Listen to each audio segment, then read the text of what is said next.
Voici donc le corrigé concernant ce premier cas pratique sur le vocabulaire médical. Donc le premier exercice, c'était de décomposer les mots et de donner une définition. Je vais vous donner quelques exemples et puis vous le noterez, vous, de votre côté, pour bien les conserver et les connaître quasiment par cœur. Donc, un exemple, une myocardiopathie, qu'est-ce que c'est ? C'est une maladie du myocarde. Décomposez bien votre préfixe, votre racine et votre suffixe. Ou une cystoplégie, c'est une paralysie de la vessie, etc., etc. Ensuite, l'exercice 2. Vous deviez en fait donner le terme médical en fonction de la définition. Donc, un premier exemple, un vomissement de sang, c'est une hématémèse. Ou une absence de règles, c'est une aménorrhée, etc. Je vous laisserai prendre connaissance des différentes définitions. L'exercice 3, vous deviez associer les mots en face de la spécialité.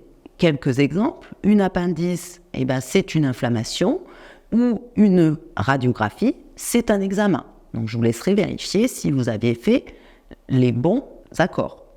L'exercice 4, vous deviez relier les chiffres et les lettres, donc je vous laisse prendre connaissance du corrigé.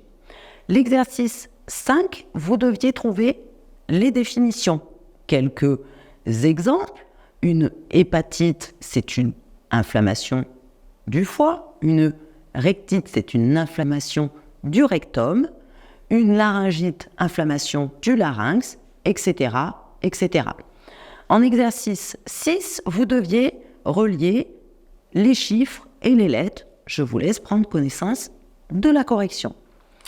En exercice 7, vous deviez trouver le terme médical en fonction des définitions que vous aviez. Donc, par exemple, pour une fréquence respiratoire à 28 mouvements par minute, c'est une tachypnée, etc., etc. L'exercice 8, donc vous deviez toujours relier les chiffres aux lettres. Je vous laisse prendre connaissance du corrigé. L'exercice 9, vous deviez remplacer les définitions par le terme professionnel. Donc, sur la première phrase, Madame Haring, Lisa est hospitalisée en gynécologie. Elle doit subir une hystérectomie. Lors de son arrivée, elle se plaint d'asthénie et présente des métroragies. Son bilan sanguin relève une anémie, etc. pour les phrases suivantes. L'exercice 10, pareil, vous deviez trouver la définition des mots correspondants.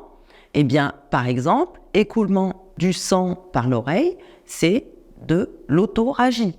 Ou des globules rouges, c'est de l'hématie, etc., etc. Et enfin, le dernier exercice, vous deviez relier les chiffres aux lettres. Je vous laisse prendre connaissance de la correction.